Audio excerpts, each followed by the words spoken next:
Ciao, benvenuto o bentornato su questo canale. Se non mi conosci, mi chiamo Virginie, sono un interior designer e amo co-creare con i miei clienti le loro case affinché possano avere una casa bella e funzionale che li rappresenti e li supporti nella vita di tutti i giorni. Questo può andare dalla consulenza fino all'intero processo di ristrutturazione.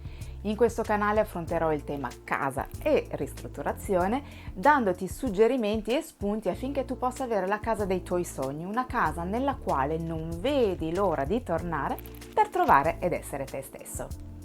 Ricorda però che sono suggerimenti generali e non possono avere lo stesso peso di una consulenza fatta su misura, quindi prendi solo quello che senti davvero faccia al caso tu in questo momento e il resto lascialo andare.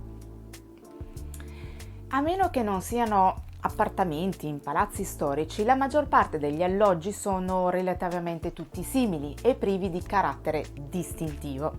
È quindi necessario trovare dei modi per aggiungere stile e personalità alla casa. Nel video di oggi voglio parlarti appunto di ben 7 modi per fare sì che la casa ti rappresenti dandole carattere, il tuo. Ma prima di cominciare, se ti piacciono questi argomenti e non l'avessi ancora fatto, iscriviti al canale così da restare sempre aggiornato e anche da aiutarmi a farle crescere. Io ovviamente lo apprezzo tanto. Adesso metti un bel like al video e partiamo.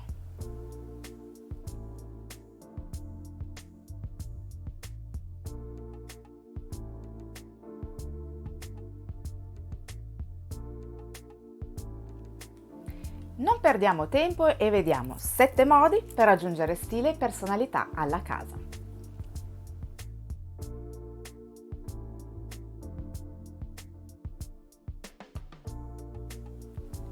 I soffitti sono una parte davvero molto poco valorizzata perché vengono quasi sempre lasciati semplicemente bianchi. Colorare il soffitto con un colore diverso dalle pareti, ovviamente differente dal bianco, potrebbe creare un contrasto interessante. Dipingendo il soffitto di un colore più scuro rispetto ai muri lo abbasserà visivamente, mentre usando un colore più chiaro lo innalzerà. Questo potrebbe essere un valido aiuto nel caso tu avessi soffitti troppo alti o al contrario troppo bassi. Per un effetto omogeneo potresti decidere di dipingere il soffitto dello stesso colore delle pareti creando una sorta di nido. Per un look decisamente fuori dall'ordinario potresti anche usare la carta da parati al soffitto. Un altro modo per valorizzare i soffitti è aggiungere dei rosoni ad incorniciare i lampadari.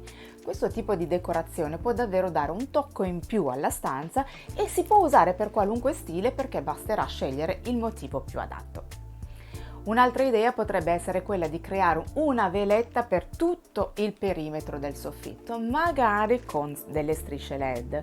Così facendo darai un tocco architettonico e le luci creeranno una certa atmosfera, dando una luce ambiente soffusa. A seconda dello stile puoi anche decidere di mettere delle travi in legno per creare movimento e un tocco naturale che riscalderà l'ambiente.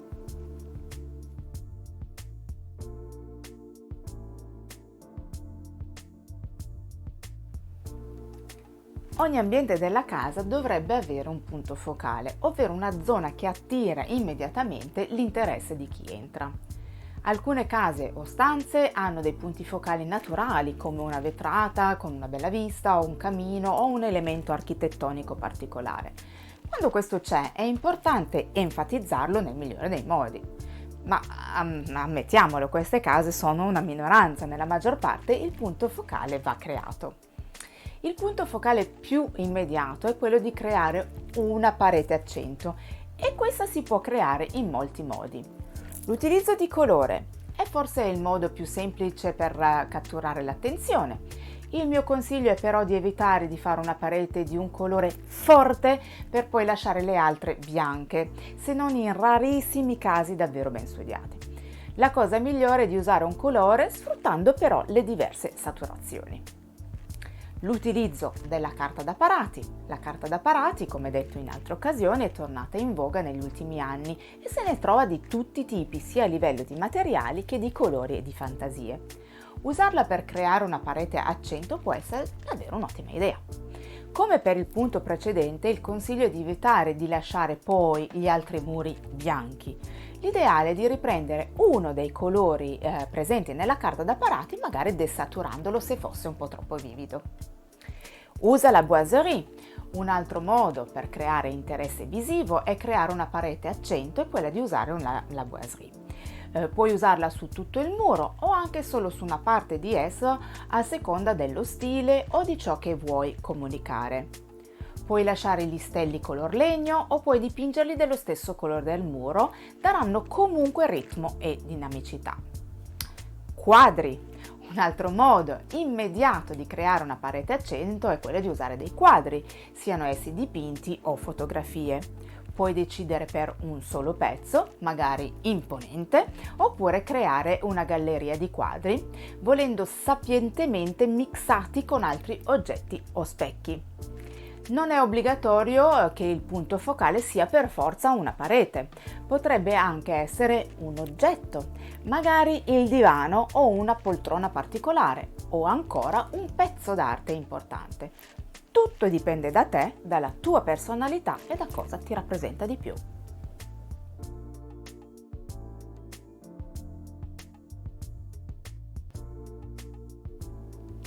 Nel punto precedente ho parlato di boiserie e modanature per creare una parete a 100, ma queste possono essere utilizzate per arricchire tutti i muri. A seconda dello stile puoi creare una boiserie o delle modanature che ricoprano le 4 pareti per intero oppure anche solo fino a metà, magari colorando la fascia più bassa di un colore diverso.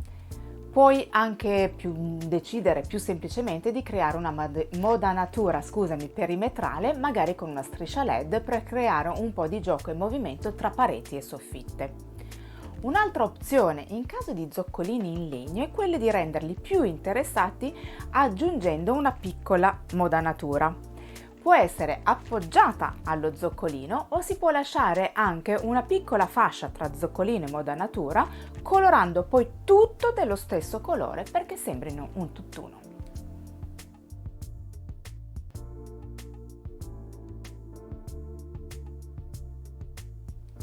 Le porte sono un altro modo per dare carattere e stile alla casa. A meno che non siano porte filomuro e che quindi devono rimanere in qualche modo invisibili, il mio consiglio è di evitare di porte completamente lisce e magari totalmente bianche perché sono un po' fredde.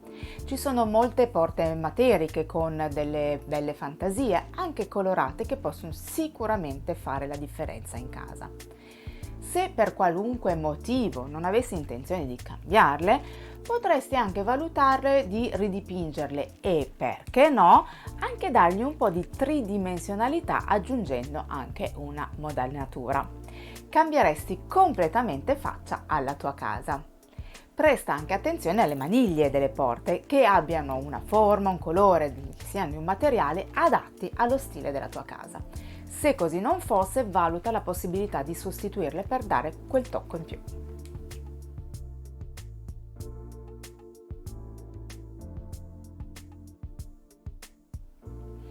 Immagino che potrai essere quasi stufo di sentirmi dire che l'illuminazione è davvero tutto quando si parla di arredare la casa, però è così e quindi preferisco ripetermi piuttosto che lasciare le cose intentate.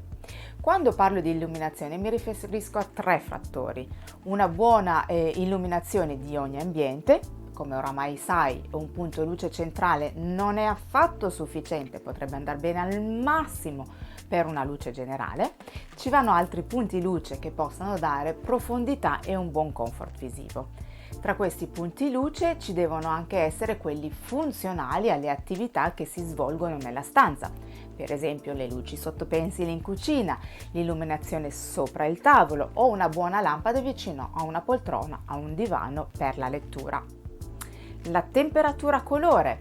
La temperatura colore delle lampadine farà una differenza enorme in casa, rendendola accogliente o meno. Sono assolutamente da bandire le luci fredde, da 5500 gradi Kelvin in su, che creano ambienti sterili e respingenti.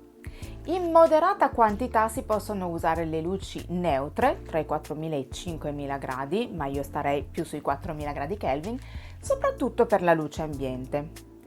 Per una casa accogliente che trasmetta una sensazione di calore è bene usare delle luci calde intorno ai 2700-3000 gradi Kelvin. Le topologie di lampade e lampadari. È poi importante scegliere i giusti elementi che illuminino correttamente, certo, ma che possano dare anche quel tocco in più alla stanza. Devono dialogare con il resto dell'arredo per stile, colore e o materiale e devono essere delle giuste proporzioni. Non è raro infatti vedere lampadari decisamente troppo piccoli. Se dobbiamo rompere la regola della proporzione, allora è meglio più grande, facendo diventare il lampadario il punto focale della stanza.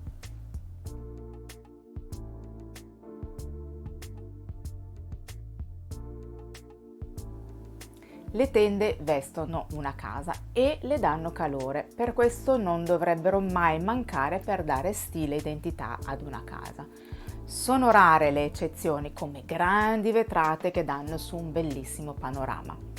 Ci sono molte tipologie di tende e se ben scelte anche come materiali e colori possono davvero fare la differenza tra una casa che sembra non finita ed una casa accogliente.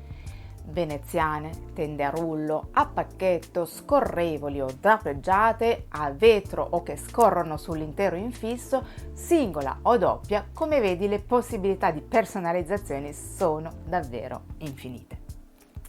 Le tende inoltre sono un ottimo modo per portare colore e trame differenti, dando un po' di brio in più che non guasta mai. Prediligi materiali naturali come cotone, lino e velluto e in caso di veneziane scegli quelle in legno anziché quelle di plastica e per le tende a rullo, se non vuoi il tessuto, prendi quelle in bambù. Scegli qualcosa che si sposi con lo stile scelto e possa innalzarlo.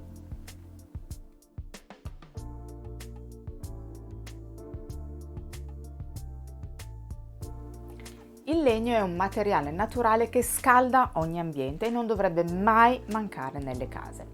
Mobili in legno potranno davvero dare quel tocco di stile alla tua casa. Non devono per forza essere mobili classici o antichi, ce ne sono anche di ultramoderni se si preferisce.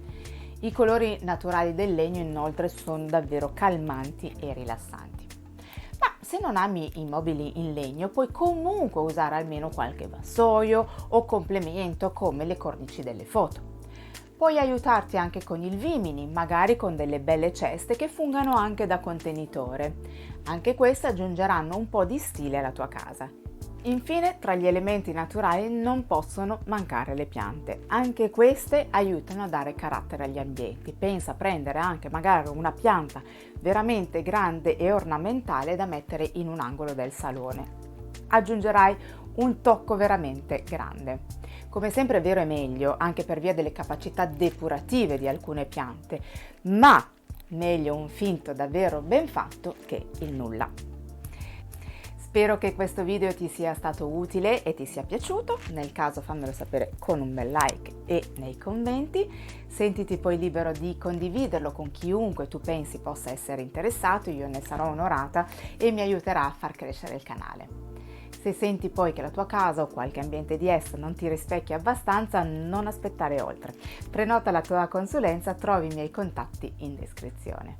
Poi se non lo avessi ancora fatto, ricordati anche di iscriverti al canale e di attivare la campanella per non perderti i prossimi video.